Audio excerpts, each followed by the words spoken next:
Everyone, welcome back to the Weekend Charts. I'm your host, Charlie Bilello, and as always, we're going to run through the most important charts and themes in markets and investing. And boy, do we have a lot to talk about this week.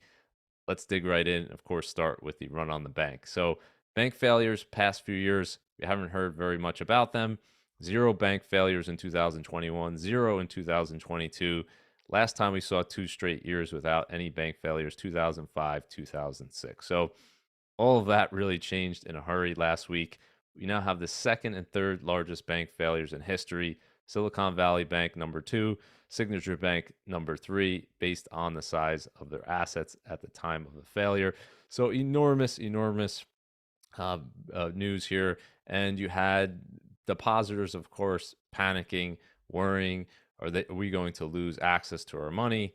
Anyone with under 250,000 was told very quickly, you'll have access to that money on Monday. But the people who had above that amount, businesses, many of them who had accounts in Silicon Valley Bank, it was quoted that roughly half of the startups in Silicon Valley have a banking relationship there. So a lot of businesses worried we're going to lose access to that money. Perhaps we're even going to have a haircut if ultimately the assets are less than the liabilities of this bank. But all of those fears are really put to rest on Sunday night, and the Fed, the Department of Treasury, and the FDIC made a joint statement saying essentially all of the deposits will be guaranteed regardless of your asset size. So if you have $500 million with Silicon Valley Bank, all of that is guaranteed, and you'll have full access to that as of Monday. And so what happened here? Let's take a step back. What happened with Silicon Valley Bank? Well, it was just a classic human psychology. Silicon Valley Bank announces that they've sold a portion of their bond portfolio and took a sizable loss, $1.8 billion.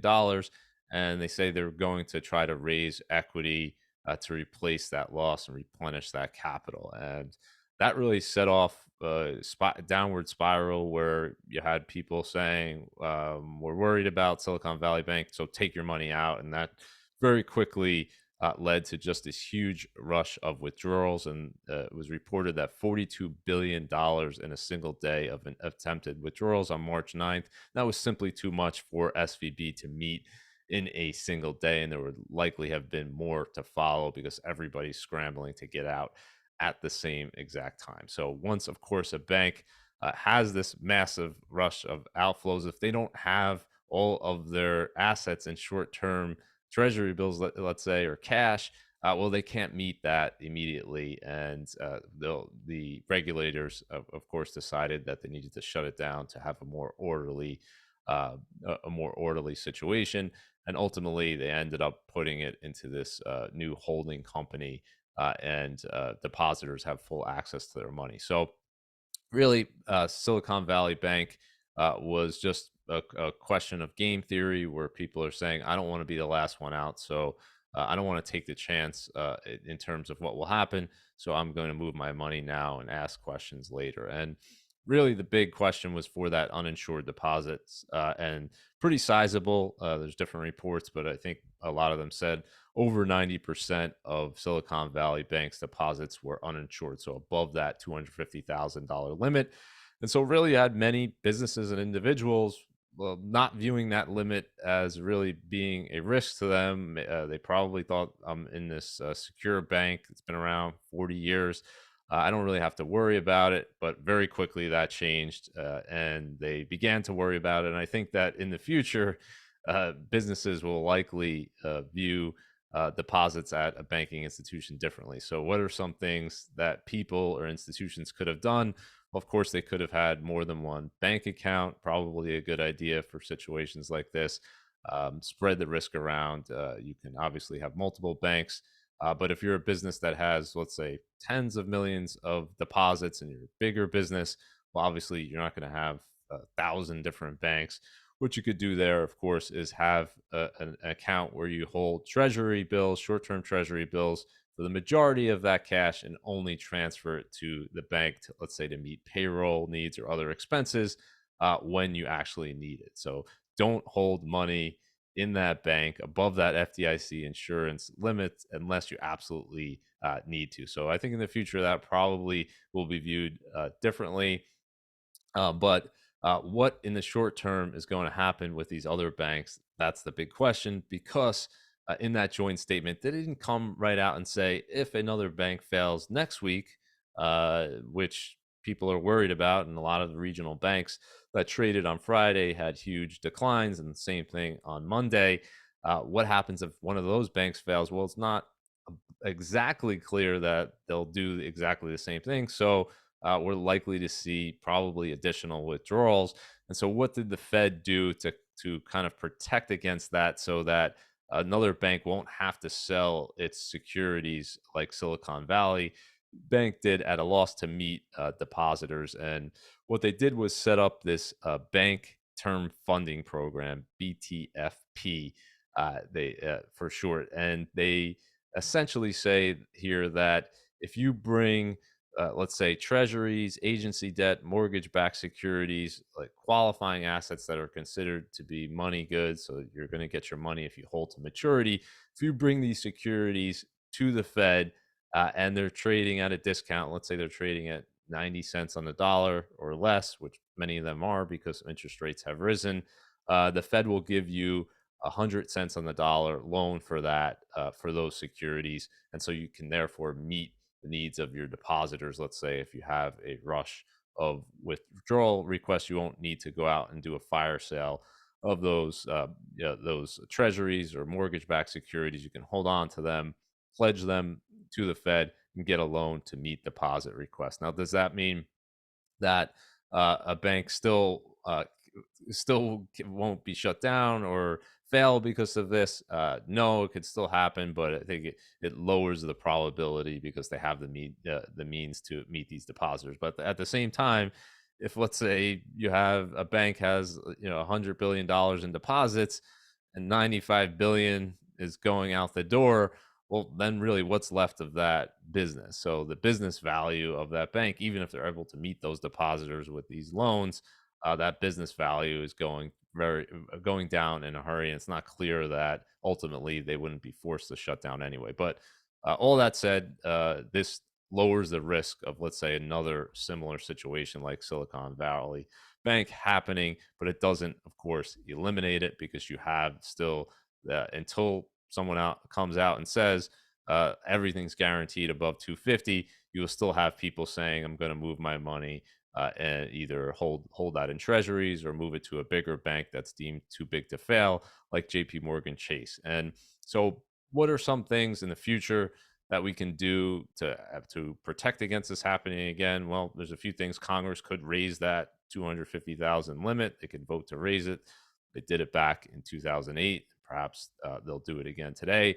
What I propose, one solution, what I proposed on Twitter, is that when you open an account, that the end consumer who has that deposit amount above 250,000 can be offered a insurance policy from the FDIC where they can pay, let's say, a fee and basis points to protect those assets above 250,000. So immediately when you open the account, they give you the choice and say, do you want to insure that amount? Now, previously, you could have done that. You could have went to an insurer and did that, but I don't think a lot of people knew about it. They certainly didn't talk about it. Certainly wasn't the case, obviously, that most of these depositors at SVB had those insurance policies in place. So just make it easier for that end depositor to insure that value, and then ultimately it's on them, and they either take the risk of not insuring that above the 250, or they don't. Now, the other option is to do what they do today, which is the banks themselves pay that fee to the FDIC quarterly for that FDIC insurance below 250. So you could raise it much higher and have the banks pay a higher fee. But if you do it that way, then really everyone's going to be bearing that cost. And the question would be, is it fair for, let's say, someone who has a few $1,000s in the bank to bear that cost the same as someone who has a few hundred millions? Probably not. So I think the best solution would be, depending on your asset size, you can either choose to buy that insurance or not. And then ultimately, the insurance rates should be determined based on the riskiness of that bank. So if you want to bank with a risky institution, well, you have to pay a higher insurance policy if you want that amount above 250 insured. So this is very important. Hopefully, they'll come up with a good solution. You don't want to have an economy where people are worried about the deposits in their bank. That's like a fundamental thing that you need people to have. Some security that they think that their deposits will be safe. So hopefully, a good solution comes about. But there's no free lunch, so you can't just say there's a blanket guarantee for all deposits and there not be any consequences to that, because obviously you're going to have a moral hazard at that point. People will be taking extra risk. And of course, there's a cost to that. If the banks have to pay a higher fee, or someone has to pay a higher fee to ensure that, well, there's a cost to be bared. So they have to come up with a solution, I think, that's better than what went on. I think this happened all very quickly, obviously. And while it was somewhat predictable that another bank was going to fail, I don't think they thought it was going to be a bank the size of Silicon Valley or Signature would happen in a course of a matter of days. Now, what was causing this big problem with Silicon Valley Bank? Why did they have these big losses in securities that they thought would be safe, and worse safe had they held them to maturity? Well, it's just the what happened in the bond market. We have the biggest drawdown in history for the U.S. bond market now, by far the longest drawdown as well, given that rise in interest rates from a historic low. So it's safe to say that there are many other banks in a position where they have big losses in these securities. The question is, are they going to get huge withdrawal requests? And I think that that Federal Reserve funding program is going to help with that, at least help with the fears of that. But it really exposes kind of the duration mismatch that exists at many of these banking institutions, where you have full access to your deposits immediately, but they're then going out and buying these longer term securities to try to get a higher yield on their money. So it's somewhat a consequence of low interest rates, 0% rates, and then the Fed hiking rates so aggressively. But it also kind of exposes kind of that mismatch that can go on, where they don't have to have that money available immediately at a bank, and really no bank has 100% liquidity. If everyone came in tomorrow to pull out their money, no bank is likely to be able to meet that. So that's just the reality of the banking system, and the historic losses in the bond market really expose that for places like Silicon Valley Bank. And of course, not everyone has a balance sheet like that, and as bad as Silicon Valley Bank. But I'm sure there's many out there where people are going to be more aware now that these losses exist. So Silicon Valley Bank wasn't very long ago where it was a pretty big market cap company, 44 billion. As you can see here, that had gone down significantly last year. Just the overall tech boom and then the tech bust. Silicon Valley Bank had really benefited more than really any other bank on the way up, and then they got hit hard on the way down. As obviously outflows are already happening before last week, and so the value of the bank is going down because they're doing less in activity, they have less deposits, and all the rest of it. But $6 billion as of the close of trading Thursday, and they never opened for trading on Friday. Their pre-market, it was trading down over 60%. But the regulators shut it down before that point, never opened for trading that day. So, what is that equity going to be worth? Likely zero. If we look at the bonds of Silicon Valley Bank, they're trading, the last we heard it, let's say 30, 40 cents on the dollar. So, if the bonds are not getting par, the equity is likely to be wiped out. So, no bailout for equity holders in SVB or Signature Bank. Uh, they're going to have to take their losses. And interesting thing was, did anyone see this coming with Silicon Valley Bank in terms of the Wall Street analysts? They cover Silicon Valley Bank. They're supposed to know this bank better than anyone. did anyone say to sell Silicon Valley Bank here? And this is absolutely incredible, but probably shouldn't be surprising. There wasn't a single sell rating on Silicon Valley Bank in the across the banks that covered it, and the consensus rating was a buy. Consensus price target $338. And so this really should tell you everything you need to know about the value of these recommendations and these price targets, which is to say they have no value at all. So the idea that these analysts know more than what the market knows, obviously false. These analyst recommendations are always biased to the upside, always biased to the buy side. There's always many more saying buy than sell, as we can see here.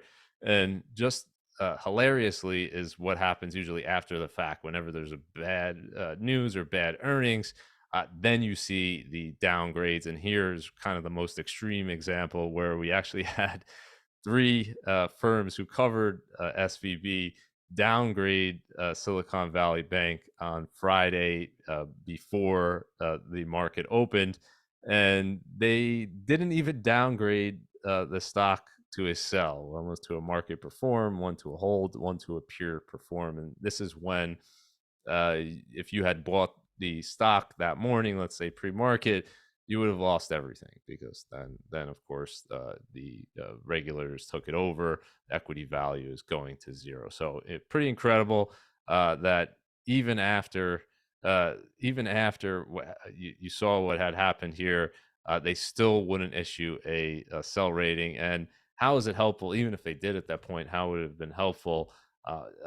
Obviously, not very much. And what you usually see is that by the time that they do issue that sell rating, well, that marks some kind of low in a security by the time they get extremely bearish about it. So SVB, Signature weren't the only two to fail last week. You had Silvergate Capital, different type of failure. It wasn't taken over by the regulars. They announced a liquidation. They said they're going to have enough assets to meet all withdrawal requests. This is a crypto-related bank, but another one here is close to $6 billion at its peak in terms of market cap, and pretty much all of that wiped out, 99% decline. So what's the big fear today? The fear is of contagion, that this is going to spread to other regional banks. Again, the federal government not making it clear that they're going to do the same thing with the next bank that goes under. And so what we saw, at least on Monday's trading, is continued losses in a number of these regional banks. And nobody knows what the withdrawals are at these banks, but it's probably something significant.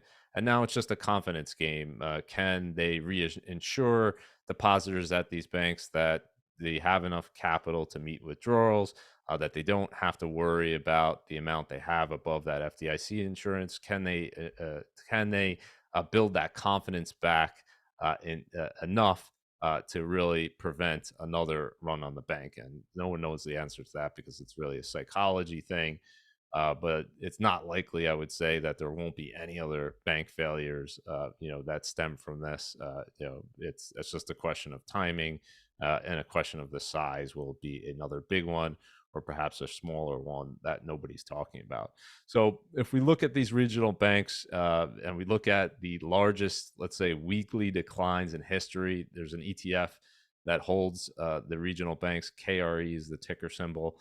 Last week was the fourth largest weekly decline in history for this ETF. And if you look at the top three, you'll probably be familiar with the dates. You had October 2008, obviously right in the middle of the financial crisis.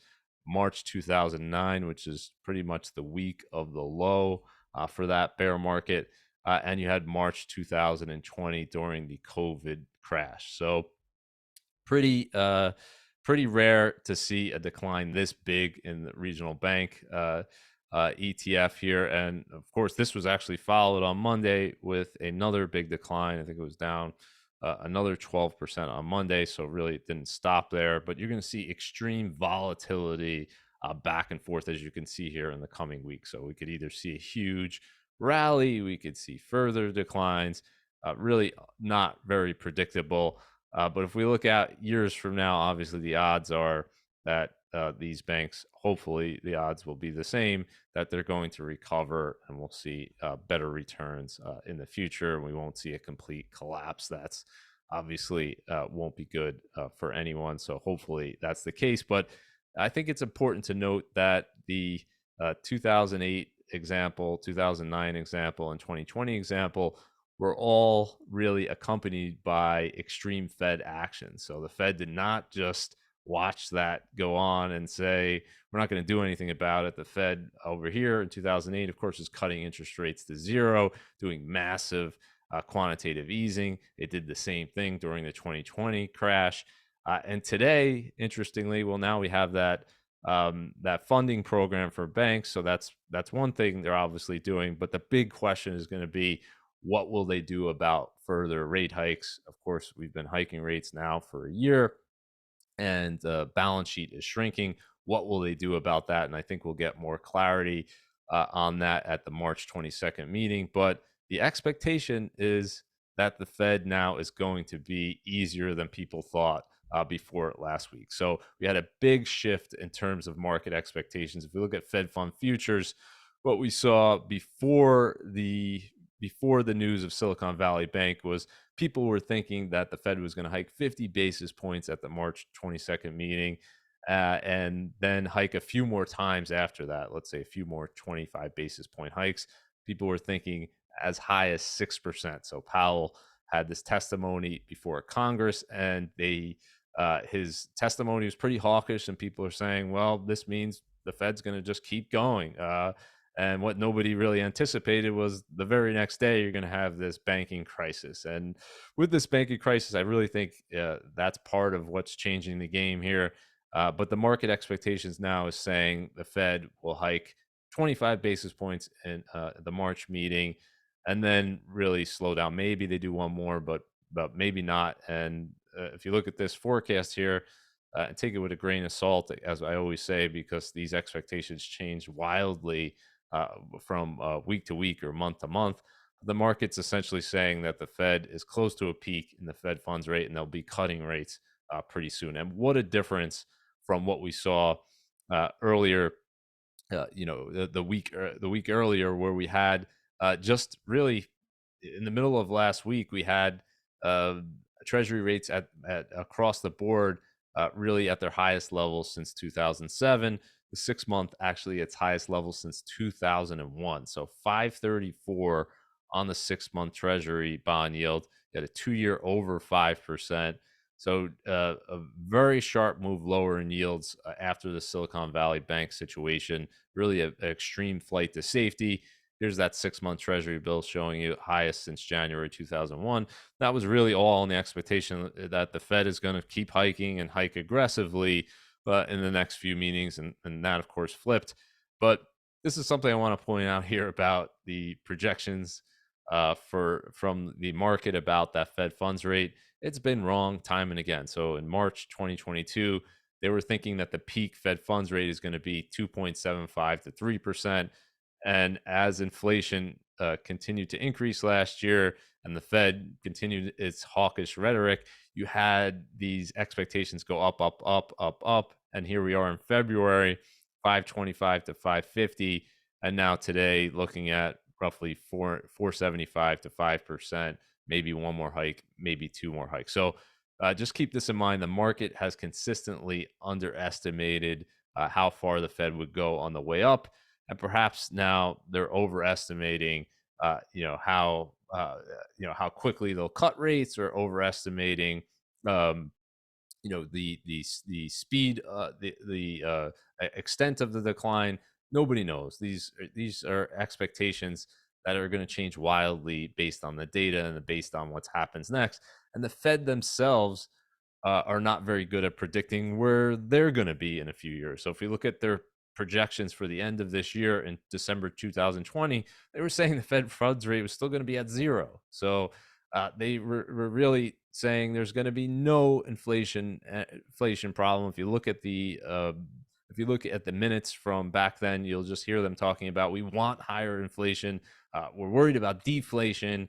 Inflation's too low. We have to get it up. They were saying in 2021 that yes, inflation's gone up, but it's transitory. It's going to come back down, and therefore we won't have to hike rates very much. And then, of course, what they did was go on their fastest rate hiking cycle since the early 1980s. So even the Fed themselves throw out all of these projections because it's all dependent on what happens next, and a lot can change in that regard. But very quickly, and I'll talk more about this in the next video, we had that CPI print today come in as expected. So another decline in the year over year CPI. And I think that's enough of a decline. We're down to 6% for the Fed to say we don't have to do 50 basis points, but let's just do that one more, at least one more 25 to maintain credibility. And perhaps we can soften our language and give some indication that we're getting close to a cycle peak. So if we look at this year over year CPI, I think it's really likely to come down sharply in the next few months.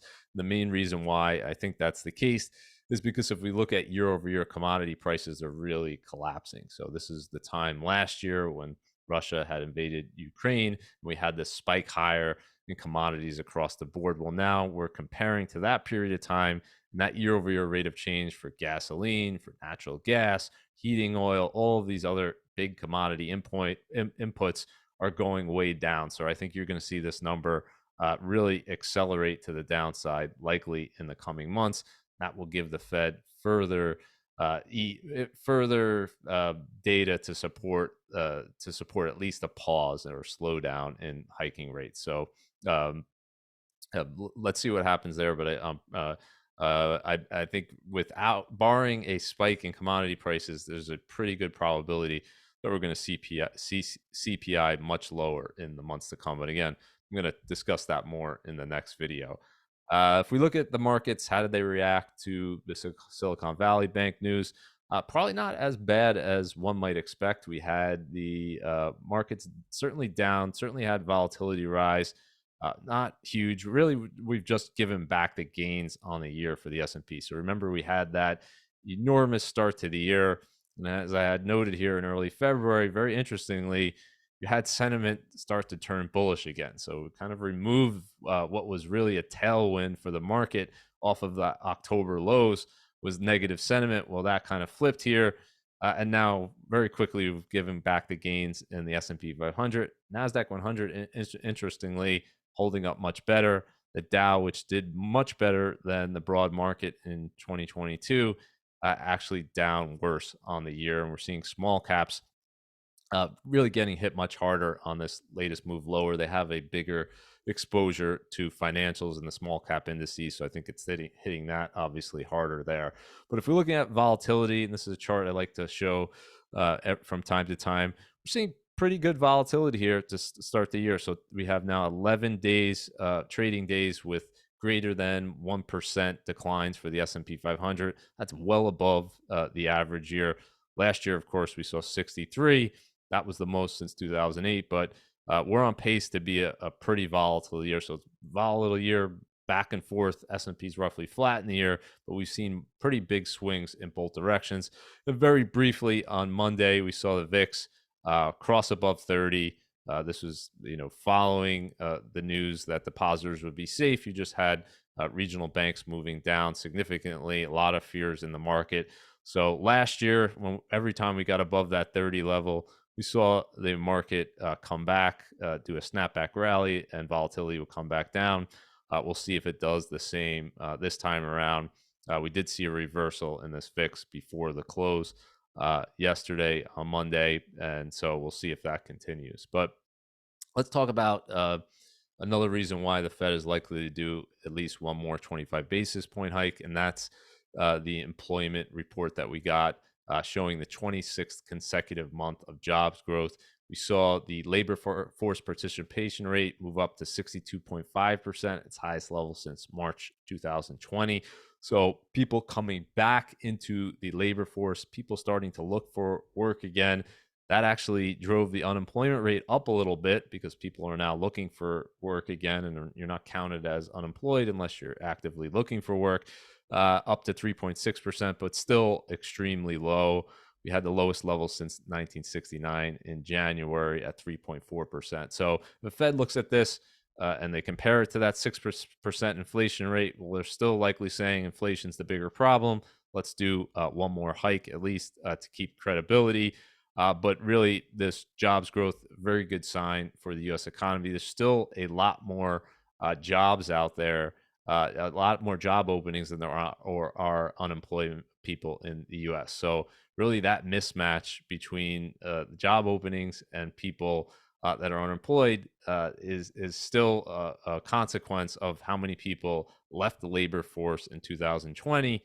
Number of reasons for that, but some of those reasons are starting to wear off. So the effects of the stimulus starting to wane here. You of course have now a sustained period of higher inflation, so people needing to come back to work to keep pace with inflation.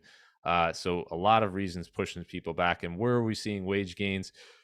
Big in the leisure hospitality areas. So travel demand is really big. People going out again to restaurants and bars. We're also seeing big labor gains in the retail sector. So we're seeing people come back, and there's still a shortage in many of these areas. So we could very well see employment gains continue in the months to come, and hopefully it does. And again, my view has been on this that the anyone who's saying that the Fed wants or needs the unemployment rate to go up for inflation to come down is not paying attention to history. The spike that we had in the inflation rate up to over 9% was not due to the unemployment rate coming down. It was not due to just enormous amount of jobs being created.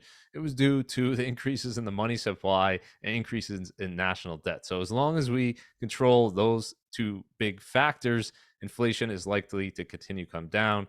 And I think it will in the coming months, regardless of what we do, because as I talked about, that commodities year over year rate of change is really going to show a significant decline in the coming months. Let's shift gears, talk about the housing market. This is, to me, the biggest knock on the economy. It's definitely a housing recession.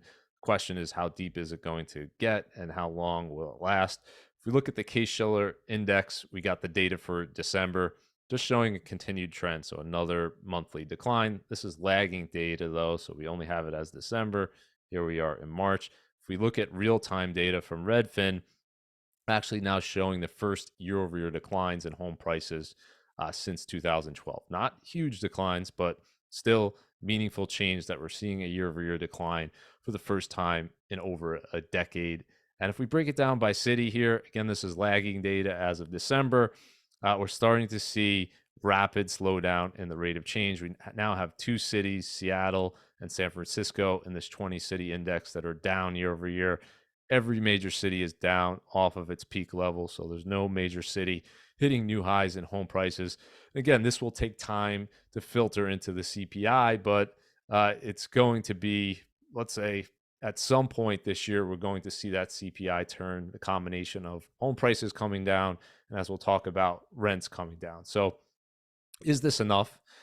These declines off of their highs? I would say definitely not. And the reason for that is affordability.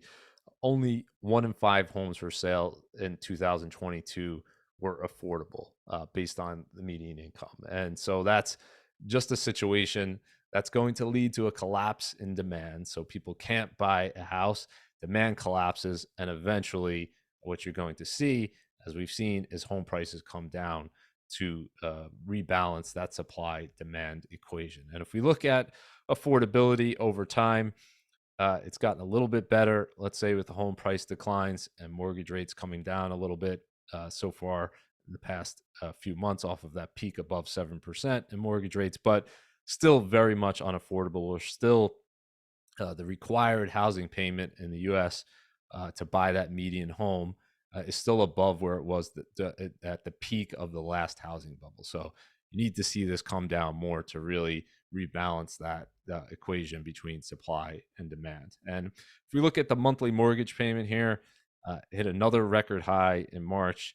So extremely, extremely difficult to afford this increase in monthly payment because your income simply hasn't gone up this amount. So just a year ago, we're at over 2,500 now for the median asking price home. If you were to finance that, that's going to be a monthly mortgage payment That's just mortgage payment, not we're not talking about taxes, insurance, all the rest of it, which is going to drive that up much higher. A year ago, it's less than 2,000, and in 2020, we're talking about less than 1,500. So very big jump in a very short period of time. And it's all homes, really. We're seeing across the board affordability down across segments. Even the high end of the market is starting to come down. You're seeing fewer homes that are worth at least $1 million. So we had 8.6% at the peak in the housing market last June. Now we're down to 7.1%. And if you just look at the numbers, you look at the mortgage payment that you would need today versus, let's say, back in January 2020, well, it's pretty much doubled because home prices have gone up close to 40%, and mortgage rates are up significantly. So that's doubling that mortgage payment, even for someone who could have afforded a $1 million home, let's say back in January 2020. Well, now they're going to need to have double to afford double that payment. Well, that's for most people is simply not something they can do. So you're seeing a huge collapse in demand for the high end market as a result. Now, if we look at home prices on an annual basis, you'll see something a little bit different for 2022. We had the first real home price decline that we've seen since 2011. So it's been a long run of inflation adjusted increases in US home prices. I've argued this is the best evidence that we have, this along with the ratio of home prices to incomes, showing that this has really been the creation of a second home price bubble in the US. And this chart really tells that story. We're comparing here US home prices versus inflation, so adjusted for inflation. You can see here this is the peak of the last housing bubble, and we've exceeded it during the current housing bubble. So over time, it makes sense for home prices to pretty much closely track inflation over time. And when you see a big deviation from that on the upside, that's a situation that's not likely to persist forever. It makes sense that home prices should track inflation because then it's a reflection of inflation. Partly is people's wages growing, of course, materials, labor costs to build a home. So all of that should be inputs on in terms of how much a home should cost. And when you see this huge deviation above it, well, it means that home prices have gone up way more than people's incomes have gone up. And if we follow the same trend that we did after the last housing bubble, this is going to come down either with home prices coming down or going sideways for a period of time. But something has to give, and it usually gives with lower prices. So if we talk about home prices coming down, we're also seeing rents coming down. This is very important for that CPI. We're not seeing it just yet because, as we talked about, the CPI is a lagging indicator. But I think we're likely to see it at some point in the coming months where that CPI will flip to start to reflect the reality that rents are actually coming down now, down again in February, now up only 1.7% year over year with data according to Redfin. That's the slowest rent appreciation we've seen in some time. And importantly, this is a supply demand equation where vacancies are starting to go up. So more vacancies mean that there's more supply, and more supply means it's more difficult for landlords to charge higher rents. And so we're seeing, as a result of this, rent appreciation come down in a hurry, and actual absolute value of rent is coming down as well. So here in 2021, when rent growth was peaking, you had really a shortage of housing supply, a shortage of apartments, and now you're seeing just more vacancies is good for renters, or will be good for renters, as rents either come down or that rate of growth slows. And there's another important thing that I think it's good to point out here is that there's more supply coming on the way. This is a chart showing U.S. housing under construction, looking at multifamily housing, and we're seeing a record number of multifamily homes with data going back to 1970 being built today. So more supply is coming in the future, and more supply should lead to hopefully lower prices for renters. If we talked about housing affordability, is a hugely important issue. You don't want housing to be unaffordable. It's unproductive good. So the Federal Reserve, 0% interest rates, buying mortgage bonds, big mistake in my view. You don't want to cause a home price bubble. You don't want to cause rents to explode higher. It's not good for anyone. It's not an exportable good. Housing. You want housing to be based on people's incomes and affordable. So hopefully, all of these factors will lead to more affordable home prices in the future, whether you're a buyer or you're a renter. Now, what are people trying to do to combat these higher costs of housing? Well, they're looking to move, and where are they looking to move to? They're looking to move to places that are more affordable. So, according to Redfin, number of people searching for homes outside of their home location hit a record high in their most recent data point, and they're really looking to get out of places that are higher cost places like San Francisco, Los Angeles, New York, Washington, D.C., and they're looking to move to places that are more affordable: Miami, Las Vegas, Phoenix, Tampa. This is a trend, Dallas, Texas. This is a trend that we've been seeing for some times, but I think it's really accelerated with remote work becoming more of a possibility for people. And just obviously higher inflation really bringing costs more into focus for people. And as a result, we've seen just huge outflows of people out of states like New York and California and into states like Texas and Florida. And I think that's likely to continue until you get to the point where so much demand is coming into Texas and Florida that prices get closer to the places people are leaving. So, interesting thing to note there. Big trend in terms of where people are moving. And so, if we look at one of the leading causes of inflation on the upside, which for some reason no one ever talks about. So when the Fed meets again on March 22nd, if you watch the meeting, you should watch it. There's a lot of comedic relief there, where it's not intentional, but it's very funny the questions people ask. For some reason, the question they never ask is talking about money supply, and they rarely ask about debt or deficit. So they don't ask about the two major drivers of inflation on the way up. They never bring it up in any meeting. And what's interesting here, of course, is that we've seen a complete reversal in the money supply. So we had record increases in the money supply on the way up here. That was a big leading indicator that inflation was likely to rise and rise significantly, and it did. And now we're seeing the opposite. They've learned their lesson, hopefully. Money supply is actually contracting a little bit, biggest contraction we've seen with data going back to 1960, down 1.7% year over year. So, my view, this is likely to lead to lower inflation rates to come. That CPI will likely continue to come down in the coming months. Problem is, the money supply is coming down, but deficits are starting to increase again. They're up to 1.6 trillion. That's the highest we've seen in some time, and really moving in the other direction. So the federal government really hasn't gotten the message yet that they need to be focused on deficits and the national debt. And as a result, what we're seeing is that interest expense on that debt is moving up and to the right, 787 billion now. That's another new record. So we have more debt. We have a higher interest rate on that debt. So to service that debt becomes more difficult. But again, I think that the Fed is watching this number very closely.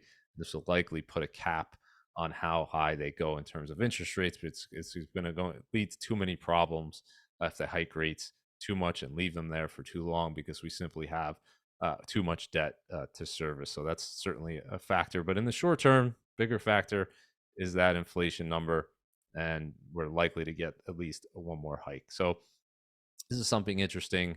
I put a chart out about the S&P 500 ETF started 30 years ago, January 1993. And since then, had you bought that ETF, done pretty good. You had a 1,500% return, pretty good over that period of time. Had you bought Berkshire Hathaway instead, 4,060% return. But had you bought Apple when that S&P 500 ETF came out, 35,000% return. So of course, this is in hindsight.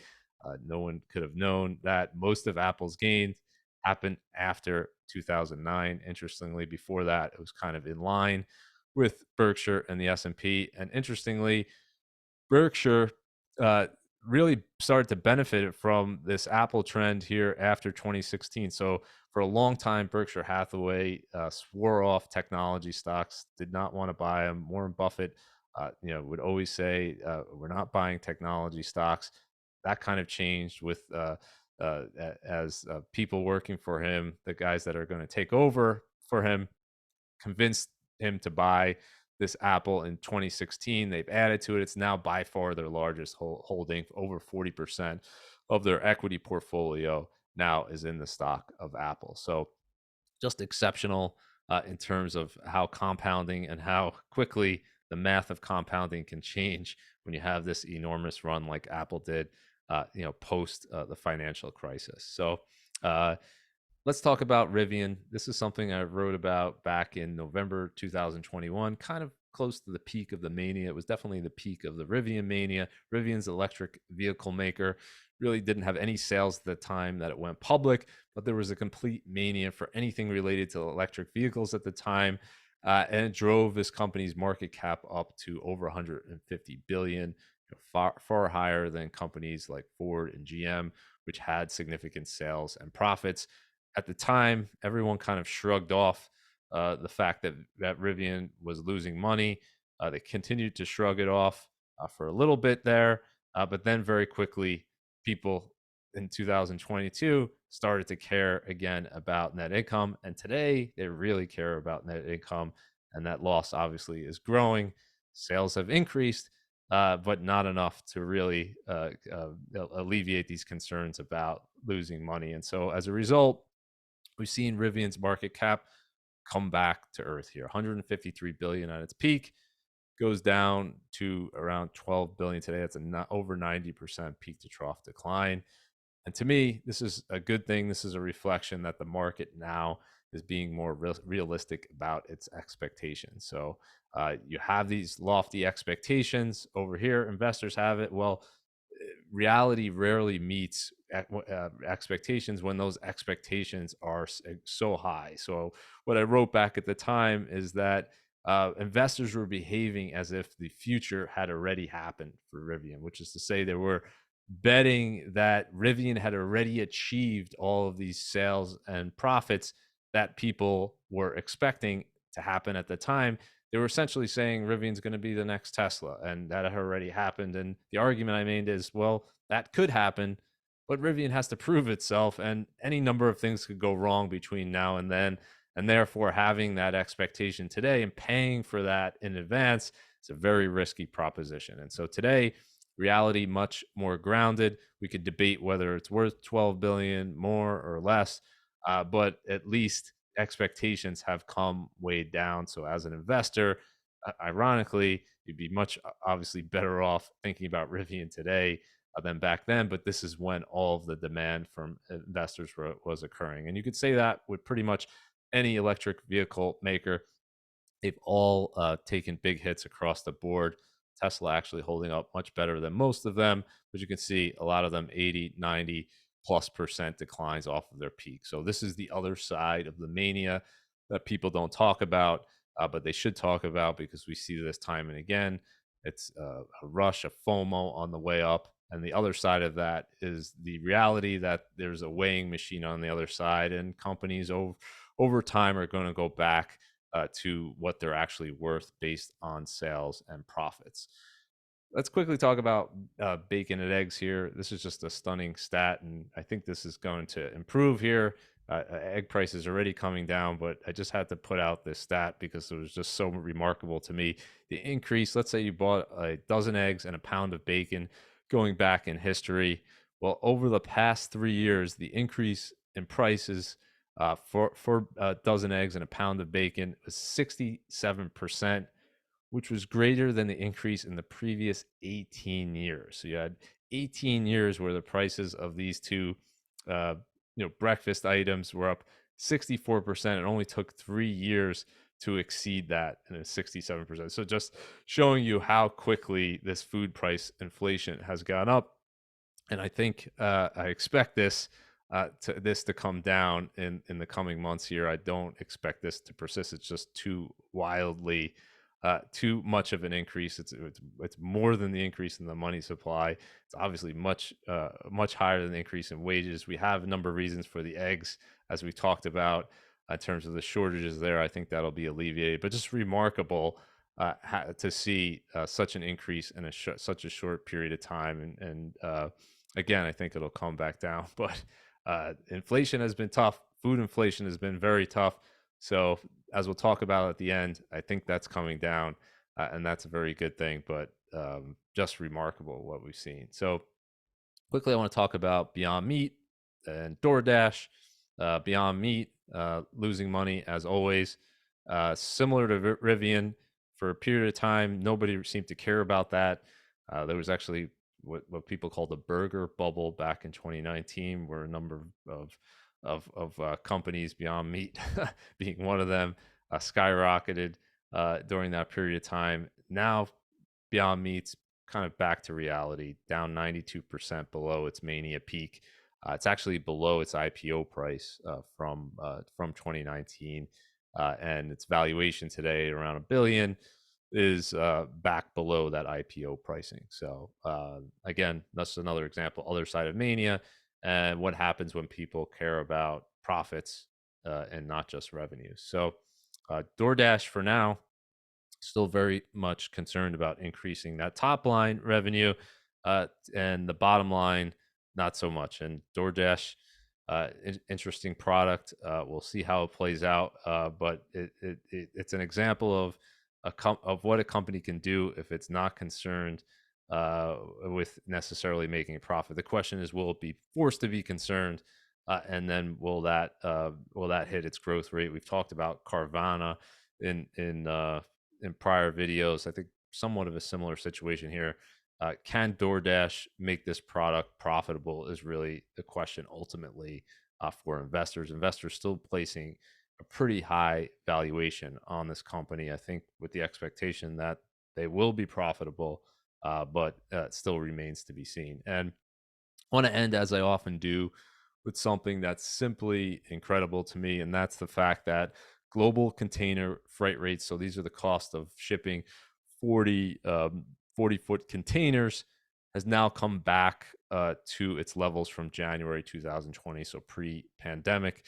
As you can see, 86% decline from the peak in 2021, and it's just remarkable to me that we're actually back to those levels, and that's very much a good thing. This is going to help inflation.